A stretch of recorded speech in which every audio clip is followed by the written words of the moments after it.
Kemar yang ke-43 berberkat selalu presiden kita kasih dan juga Romo Gio saya kasih juga suster para brother dan bapak saudara-saudara yang terkasih dalam Kristus. Selamat hari Minggu. selamat Yang paling jauh ini mereka seperti ini berjalan sampai betul.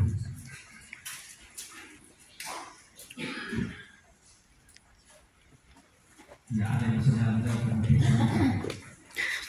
tapi dalam perjalanan kita dengan bahwa orang jalan jauh mereka menghubungi Yesus.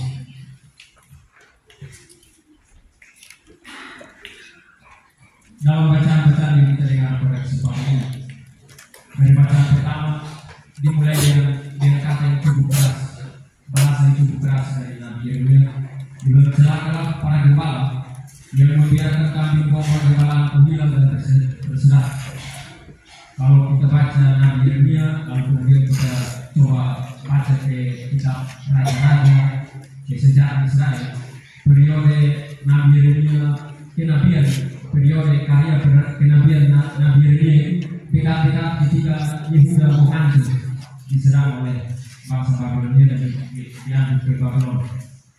Maka ketika Nabi Yeremia menyampaikan apa yang dikatakan oleh Allah dengan pernyataan yang cukup keras, celakalah para gembala. Gembala yang dimaksud di sini adalah para raja Yehuda. Kalau kita baca di situ ada Raja Konya, ada Raja Sefer dan beberapa raja yang terakhir yang sebelum kehancuran Yehuda. Mengapa mereka ini dikecam dan dikecam oleh Allah? Karena kepemimpinan mereka justru membuat Israel yang pada awal Daud dan Salomo itu sebagai satu kerajaan besar, tetapi kemudian terpecah dari kerajaan utara Israel lalu kerajaan selatannya Yehuda. Jadi raja-raja begitu kok sudah beres, mereka bikin dengan rakyat terpecah-pecah. Macam kalau di sini kalau kepala desa kalau tidak beres itu raja-raja kamu satu kita baik-baik saja. Jadi apa yang dikatakan oleh Allah dalam bacaan pertama itu adalah kalau kenyataannya ketika soal-soal yang menyangkut politik, kandung ini, dan kalau kita berjumpa dalam satu kenyataan bahwa mereka itu satu komunitas, karena mereka sudah mulai itu mereka punya raja masing-masing, dan mereka lupa bahwa mereka ini adalah satu bangsa. Atau kalau kita lupa bahwa kita ini satu gereja, kita mulai terpecah-pecah, lalu kita anggap yang sesama kita itu sebagai musuh, maka kita akan terpecah-pecah. Maka kemudian Tuhan menyatakan bahwa Dia akan mengirim satu orang yang akan menyatukan mereka. Sebagaimana kita dengar dalam bacaan kedua bahwa Paulus menulis tentang Kristus sebagai damai, atau dalam Nabi Yeremia bahwa Tuhan Dia adalah keadilan kita. Tuhan itu namanya adalah keadilan. Bahwa yang akan diutus oleh Allah adalah Dia seorang gembala, seorang raja, juga seorang imam yang akan menyatukan mereka, menumbuhkan tembok yang menyusahkan mereka, untuk kemudian mereka kembali sebagai satu komunitas. Dan kita tahu bahwa di dalam Kristus, lalu kemudian di dalam gereja, Dia tidak hanya menyatukan antara orang Israel, antara yang kerajaan utara dan selatan, tetapi Dia menyatukan seluruh umat manusia, bukan hanya bahwa antara umat manusia itu saling bersatu. Macam kalau kita belajar sejarah PBB itu misalnya, kita semua di situ sebagai negara, kumpulan negara-negara besar, tapi Dia menyatukan antara surga dan dunia, antara Bapa dengan manusia yang berdosa. Jadi apa yang dikatakan oleh Nabi Yeremia bahwa para pemimpin yang membuat masyarakat yang hancur dan berdosa, lalu kemudian menghantar mereka semakin jauh dari Tuhan, dosanya, segala semua hal yang membuat mereka menjauh dari Tuhan, bahkan mereka mungkin mengenal lagi Allah mereka. Lalu Tuhan mengutus kepada mereka seorang yang akan membawa mereka kembali untuk menyatukan mereka, bukan hanya sebagai satu bangsa, sebagai satu komunitas orang-orang pilihan, tetapi juga Dia menyatukan seluruh dunia, menyatukan surga dan dunia di dalam Kristus.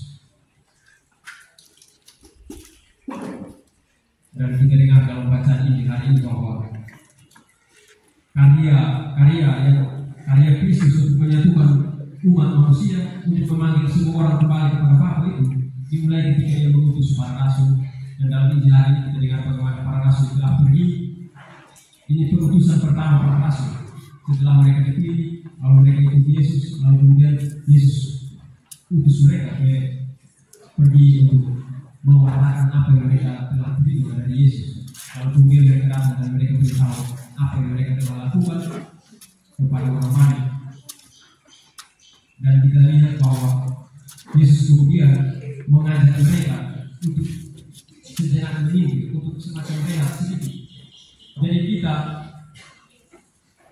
kita dihadapkan dengan banyak soal, banyak hal yang membuat kita seringkali bukan hanya bahwa kita baku marah satu sama lain, tetapi membuat kita pusing dengan kehidupan kita. Kalau baku marah, mereka biasanya mulai pusing dengan sekolah, segala macam, atau ini kayak kita berbagi yang ada di sana tiba-tiba mati. Ketika kita menghadapi soal-soal semacam itu, kita mendengar lalu hari bahwa Yesus mengajak kita untuk sejenak menarik diri dari kesibukan yang membuat otak kita seringkali tidak bisa mampu berpikir secara jernih.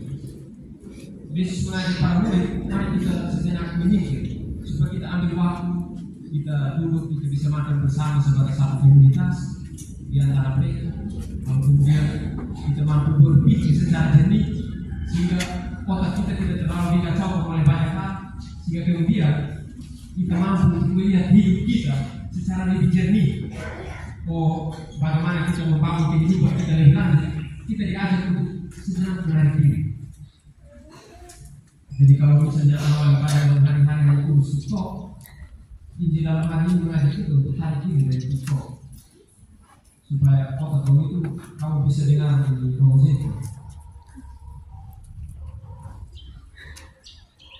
Kalau kita dan kamu merasa bahwa ketika kita merasa bahwa kita ini adalah pemimpin masing-masing, kita tidak akan mendengarkan pemimpin kita. Kita punya kepala ini kan satu. Aku sih bukan dua kepala. Tidak ada. Masing-masing kepala ada satu.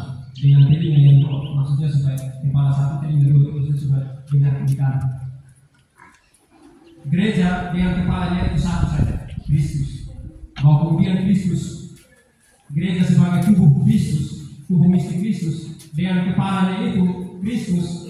Tapi kemudian seperti Yesus memilih Petrus, bilang kau Petrus lihat sepatu kali atau mendirikan gerejamu dan kepadamu akan kuserahkan kunci kerajaan surga.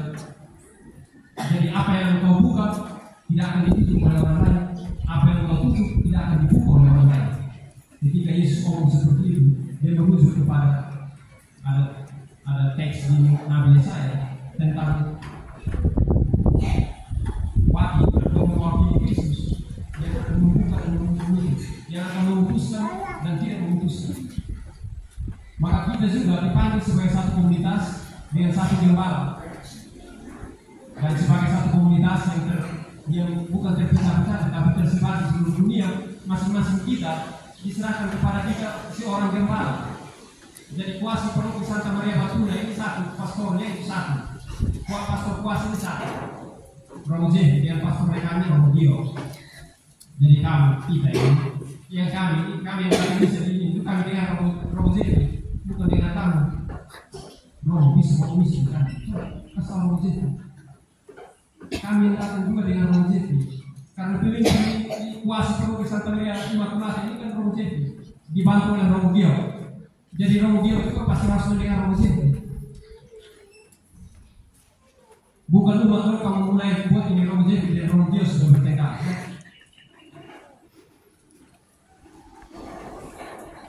Kita belajar untuk mendengarkan pemimpin kita. Dalam bacaan pertama itu orang-orang tidak mendengarkan para pemimpin, maka mereka juga kacau balau. Dan Injil hari ini, bacaan-bacaan hari ini mengajak kita untuk mendengarkan pemimpin kita. Kalau kami yang imam ini ditabiskan itu, kami pun sumpah itu dengar dan taat usul, bukan dengar dan taat yang orang tua.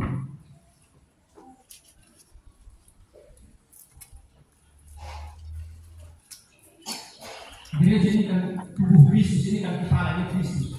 Lalu dia pilih dari kepala begitu. Dan kita dengar kepala kaki itu biar dia lupa, tapi dia mesti dengar kepala. Dari otak itu baru kita bisa pikir tentang ini apa ini. Kita mesti bersihkan ini lupa karena mungkin harus operasi atau bagaimana. Ini kepala yang menentukan, bukan kaki juga ditentukan. Kita punya hati ini bisa banyak tahu banyak hal. Kalau kita punya hati, saya rasa dia ini. Kita punya hati ini bisa tahu lebih banyak hal. Tetapi kepala yang memutuskan.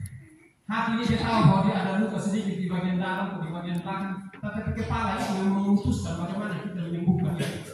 Maka kita belajar untuk mendengarkan para pemimpin. Ya, saya ini juga kadang-kadang di seminar kadang-kadang saya tidak dengar Bapak Presiden.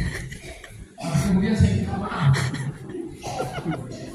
Tetapi bahwa itu kesadaran untuk mendengarkan ini. Kalau kita tidak dengar kita susah. Kita masing-masing bahwa kita punya ini, kita punya pikiran dan kita merasa bahwa kita ini bisa memimpin. Di dalam gereja ini ada pemimpinnya. Dan kita yang lain bukan pemimpin. Saya bukan ngomong supaya sebentar kamu dengar saya. Kami yang buat ini omong yang tidak suka untuk omong yang begitu. Kalau omong saya begitu itu kamu bisa baca satu tulisan di internet. Itu kamu bisa baca satu pikiran sendiri. Dan kalau saya omong begini saya omong apa yang menjadi kehendak Allah lewat gereja. Dan saya tidak pernah omong seperti kehendak. Walaupun kemudian saya kritik kamu satu dua. Jadi kita perlu belajar bacaan-bacaan ayat yang mengajak kita untuk mendengarkan para pemimpin kita. Karena hanya dengan demikian kita beroleh jalan kepada Bapa. Karena kalau kita tidak mendengarkan itu, kita mencerai mereka. Ketika kita merasa bahwa kita adalah gembala untuk diri sendiri, kita mencerai mereka.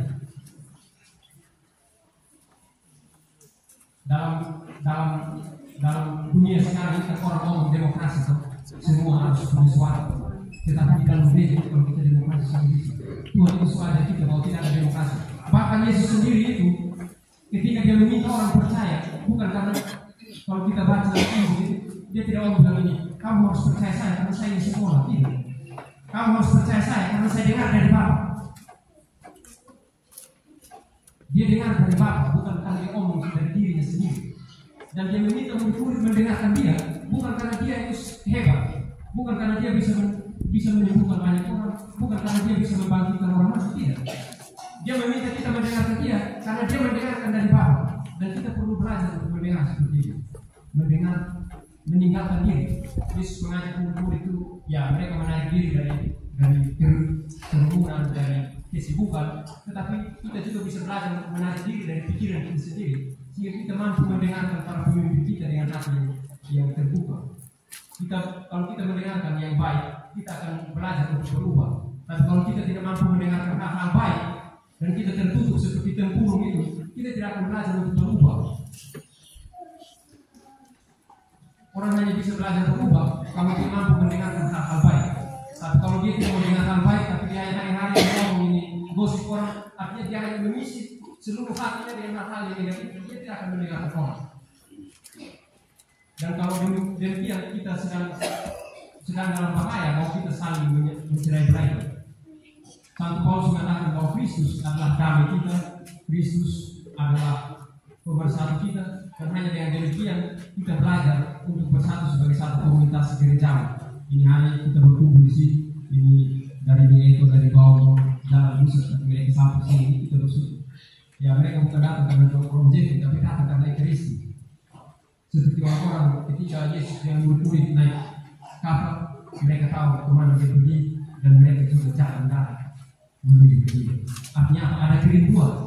Orang punya kerinduan berjumpa dengan Yesus. Kalau Bapak dan Mama tidak ada kerinduan dengan Ekaristi, susah. Sekarang ini kan kita tidak bisa ketemu Ekaristi Yesus di mana-mana, kecuali ketemu di sini, di dalam Ekaristi. Kecuali kita punya kerinduan untuk berjumpa dengan Yesus di dalam Ekaristi. Bisa juga datang di Rosette. Saya punya satu cerita tentang Rosette. Ini cerita dari saya. Saya pernah dengar ada seorang anak yang meninggal. Dia datang ke cerita sekali. Hari itu saya lihat di Rosette di telapak tangan itu sedang mati. Ini kalau kita semua doa kuat susah. Jadi kalau kamu tidak dengar Injil sebagai pastor kuasa, itu agak susah. Kita perlu mendengarkan pemimpin-pemimpin kita. Kita perlu belajar untuk mendengarkan pemimpin-pemimpin kita. Karena dengan demikian, sebagaimana Kristus menyatukan kita, kita boleh seperti Mazmur yang kita dengar, Tuhan adalah gembalaku. Sekarang ini kita ngomong Tuhan, ini Tuhan yang mana? Tuhan di dalam gereja itu hanya tampak di dalam Ekaristi, dalam persekutuan Ekaristi, dan kita dipanggil untuk mampu menerima kehadiran Tuhan sebagai gembala hanya di dalam Ekaristi. Kalau di dalam Ekaristi dibilang apa? Engkau menyediakan hidangan bagi di hadapan segala lawanku. Engkau mengulap kepala kuda minyak, piala keturunan beri. Hanya dengan demikian kamu akan diam di dalam rumah Tuhan sepanjang masa. Kita semua dipanggil untuk berdiam di dalam rumah Tuhan, kecuali ada yang tidak mau. Tapi setiap orang yang datang di dalam Ekaristi tahu bahwa dia ini berdiam bersama Tuhan di dalam Ekaristi, di dalam rumah Tuhan. Dan karena itu hanya dengan cara belajar mendengarkan para pemimpin kita belajar untuk digembalakan oleh Tuhan melalui para pemimpin kita. Semoga